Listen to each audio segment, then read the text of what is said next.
যেদিন ওখানে গোলেগুলো আরম্ভ হয়ে যায় তৎক্ষণাৎ আমি ধানমন্ডিতে ছিলাম। তা আমি শেখ হাসিনার মোবাইল নাম্বার আমার কাছে ছিল, আমরা ওকে ধরে ফেললাম। তাই আমি বললাম আমি যেখানে আছি, আমি ওকে বললাম যেখানে মুন নিয়ে এইসব দেখাচ্ছে টিভিতে, ওরা আরও ভাবছে হিরোইজম প্রকাশ পাচ্ছে, টিভিগুলো বন্ধ করে দেন, আর ওখানে লাইট, গ্যাস, ইলেকট্রিসিটি, ওয়াটার সব কাট অফ করে ফেলেন, আর এয়ারফোর্সকে বলেন বোম করতে, আর আমাদের কমান্ডো আছে সিলেটে, ওদের নিয়ে আসেন, 1 ঘন্টার মধ্যে নিয়ে এসে কমান্ডো ঢুকান। হ্যাঁ আমি করতেছি। আমি বললাম টিভি বন্ধ করে দেন, ওরা করতেছি। তো পরবর্তীতে দেখলাম কিছুই করে নেই। কেন বারবার বিডিআর বিদ্রোহের ঘটনায় ভারতের নাম চলে আসছে? এটা আমি বলবো যে ভারত, যে বিডিআর কুতে ভারত ছিল, ওইটা আমি ব্যক্তিগতভাবে বিশ্বাস করি না। তবে এটা আমি বিশ্বাস করি যে কুর বিষয়ে আওয়ামী লীগ নেতারা জানতো। আওয়ামী লীগ নেতাদের বাড়িতে সেলিম, তারপরে ওই আরও কতগুলো বেয়াদব আছে, কী ওর নাম, ওই প্রতিমন্ত্রী ছিল, ওই যে সাদা কাপড় নিয়ে গেছিলো, এরা দেওয়ার ফুললি আবার যেখানে একটা কিছু ঘটনা ঘটতে যাচ্ছে, কিন্তু তারা কিন্তু প্রতিরোধমূলক ব্যবস্থা নেয় নাই। এমনকি আমি বলতে পারি, তোমার এই কথা সূত্রে বলি, যেদিন ওখানে গোলেগুলো আরম্ভ হয়ে যায় তৎক্ষণাৎ আমি ধানমন্ডিতে ছিলাম, ডক্টর এম আর খান চাইল্ড প্রেসিডেন্ট ওনার বাড়িতে ছিলাম। গোলেগুলো আরম্ভ হলে ওটা ওনার রোড নম্বর 3 পিলখানা মুখেই। তা আমি ছাদের উপরে দেখে গোলাগুলি হচ্ছে। তা আমি শেখ হাসিনার মোবাইল নাম্বার আমার কাছে ছিল, আমরা ওকে ধরে ফেললাম। আমি ওনার পাই নাই, তো এডিসিকে দিলাম, এডিসি ওনাকে, এডিসি কী নাম ছিল, সে আমাকে লাইন দিয়ে দিল। তাহলে আমাকে ভাইরে আপনি কোথায়, উনি আমাকে ভাইরে বলে কথা বলে, আমি এমনি কথা বলি। তাই আমি বললাম আমি যেখানে আছি, আমি ওনাকে বললাম যেখানে মুন নিয়ে এইসব দেখাচ্ছে টিভিতে, ওরা আরও ভাবছে হিরোইজম প্রকাশ পাচ্ছে, টিভিগুলো বন্ধ করে দেন, আর ওখানে লাইট, গ্যাস, ইলেকট্রিসিটি, ওয়াটার সব কাট অফ করে ফেলেন, আর এয়ারফোর্সকে বলেন বোম করতে, আর আমাদের কমান্ডো আছে সিলেটে, ওদের নিয়ে আসেন, 1 ঘন্টার মধ্যে নিয়ে এসে কমান্ডো ঢুকান। হ্যাঁ আমি করতেছি। আমি বললাম টিভি বন্ধ করে দেন, ওরা করতেছি। তো পরবর্তীতে দেখলাম কিছুই করে নেই। এর পরবর্তীকালে আমি যা জেনেছি, উনি আমাকেই বলেছিলেন, উনি এই কোর্ট হয়ে গেল 3-4 দিন পর আমাকে দেখা হতে বললো, আরে ভাই আমার বিরুদ্ধে বলা হচ্ছে যে আমি কিছু করি না, এটা আমি মারাটা গেছে, যে আমার দোষ দিচ্ছে, তা আপনি জেনারেলদের নিয়ে টিভিতে টক শো করেন, বলেন যে আমি যদি টাঙ্গুল দিতাম এবং গোলাগুলি করতাম তাহলে আরও বহু জীবনহানি হতো। তখন আমি যতদিন মনে পড়ে, আনোয়ার সাহেব, জেনারেল আনোয়ার ছিল বিডিআর রাষ্ট্রপতি ডিজি, উনি, আমি, chief of staff Shafiul sir, 4টে বছর টিভিতে যে বললাম যে না, ওখানে যদি কমান্ডো হামলা চালানো হতো তাহলে আরও রক্তগঙ্গা বয়ে যেত এবং হাজার হাজার প্রাণ চলে যেত। এইটা আমি, অন্যান্যরা আর আমরা এটা বললাম, যে আমার ডিজি বিডিআর ছিল, সেও বললো। কিন্তু পরবর্তীকালে ভারতের একজন আর্মি চিফ আমার সাথে দেখা করে আমাকে বলে, তুমি এরকম কথা, আমি তাকে ওটা বললাম যে আমাকে প্রথমে না মিথ্যা, আর্মি রুল তুমি জানো, when there is a coup, there must be a counter coup within a second. There must be a counter coup within a second. There must be a counter coup within a second. This was told to me by an Indian army chief.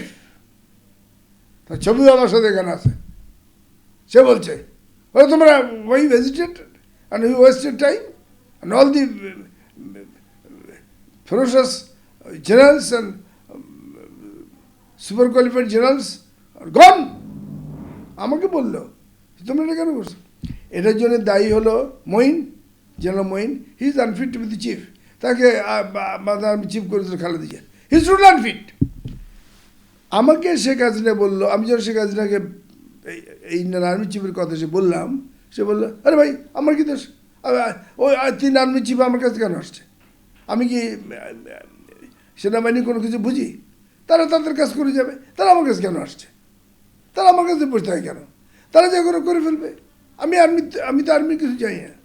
Virtually উনি তো আর্মির কেন, সিভিলেও কিছু জানেন। উনি matric 3rd division, intermediate 3rd division, BA উনি তো সিভিলেরও কিছু জানে না। সেই জন্য বাংলাদেশটা তো উনি খাবলে, বাংলাদেশটা তো এখন ধ্বংসপ্রাপ্ত হয়ে যাক। তো আমাকে উনি এটা বলে, তখন আমি জেনারেল মঈনকে পেয়ে গেছিলাম এক জায়গায়। মঈন, আপনি ওখানে কি বসছিলেন কেন? এবার আপনি প্রধানমন্ত্রী কু হয়ে গেছে, you'll go by the book, you'll go by, আমাকে ইন্ডিয়ান আর্মির চিফ বলেছে, former army chief, you'll go by the book. আপনি কেন ওখানে চেয়ে বসছেন? মানে আমাকে ডাকছে, ওরা ডাকলে আপনি যাবেন। আপনি সিলেট থেকে কমান্ড আনবেন, 1 ঘন্টার মধ্যে এনে এখানে পুশ করে দিবেন, এয়ারফোর্স বোম্বিং করবে, ব্যাস হয়ে যাবে। আপনি কেন এই সমস্ত করতে গেলেন? তো উনি আমার সাথে কথা বলতে পারেনি, চুপ করেছিল। মানে it was his failure and it was her failure. Both of them are responsible for them. And both of them should be behind the bar. আন্তর্জাতিক আদালতে শেখ হাসিনার রায় হয়ে গেলে ভারত কি আটকে রাখতে পারবে? শোনো, ভারত আটকে রাখতে পারবে কি পারবে না জানি না, তবে এটা জানি ভারত বাংলাদেশকে হস্তান্তর করবে না। এবং বাংলাদেশের মতো, ভারতের মতো একটা শক্তিশালী বাংলাদেশ হেড অন কমিশনে যাবে না, এটা বাংলাদেশ যেতে পারবে না।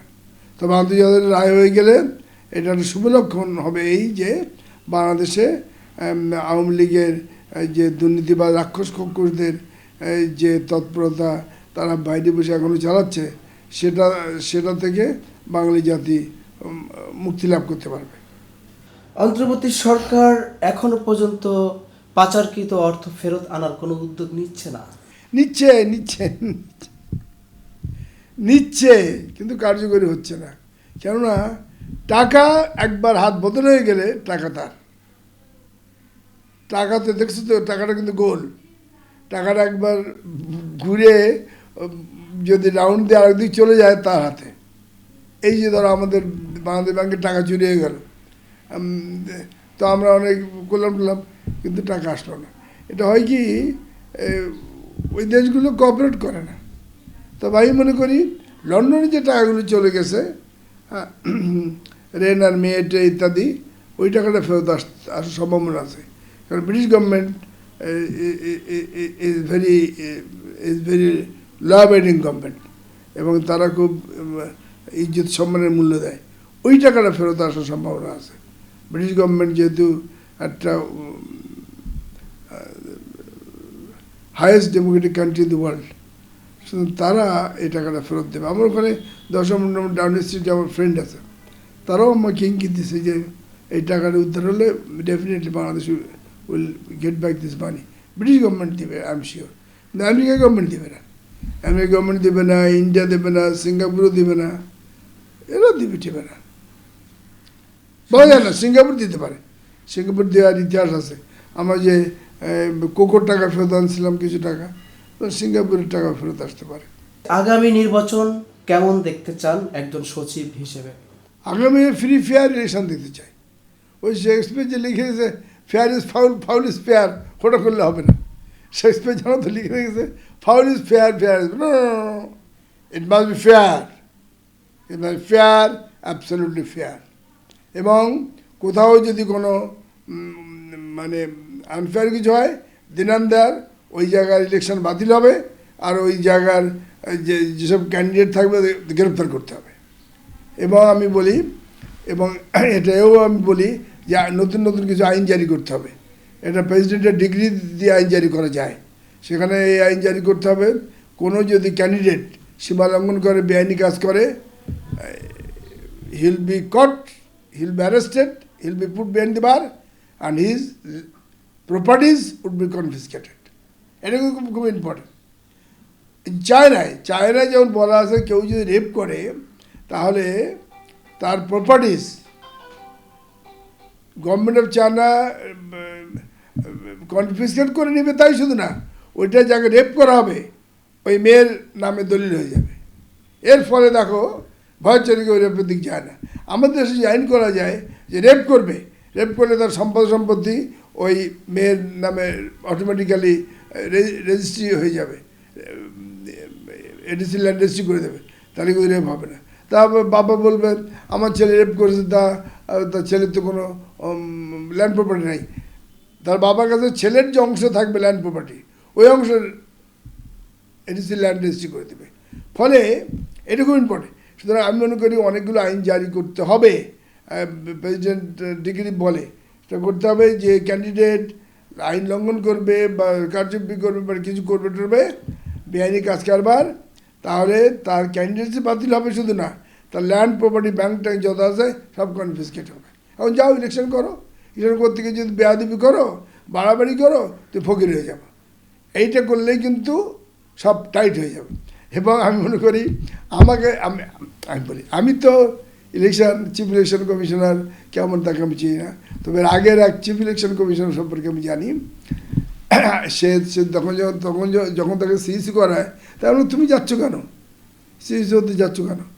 তোমাকে তো এরা ভোট পড়বে না একটাও, তোমাকে বলে দেওয়া পর্যন্ত তোমার বলে দিতে হবে। আর আওয়ামী লীগ যদি একটা নাও যেতে, তোমাকে বলতে হবে আওয়ামী লীগ সব জিতেছে, তুমি কেন যাচ্ছ? বলে মুসিফ ভাই আমি কেন যাচ্ছি বোঝেন না? আগে সিইসিরা যেমন 1000 কোটি টাকা নিয়ে গেছে, আমি 1000 কোটি টাকা নিয়ে যাবো, নিয়ে আমি চলে যাবো। তাহলে 1000 কোটি কী করে নিবা, কী পদ্ধতিতে নিবা? ওই যে কম্পিউটার কেনাকাটা, ওই কম্পিউটার কেনা হবে আর ফেলা হবে, কেনা হবে আর ফেলা হবে, ওখানে আমি 1000 কোটি টাকা নিয়ে যাবো। Quote and quote the CEC told me. আমি একজন শহীদ দরজা থেকে ফিরে আসার বীর মুক্তিযোদ্ধা। আল্লাহ আমাকে শহীদ দরজা থেকে ফিরে আনছে অশেষ কুদরতে, আল্লাহর পক্ষে থাকার জন্যে, সে আমাকে বলছে। তো এইরকম লোক তো আমাদের আমাদের আমাদের বিভিন্ন জায়গায় আছে।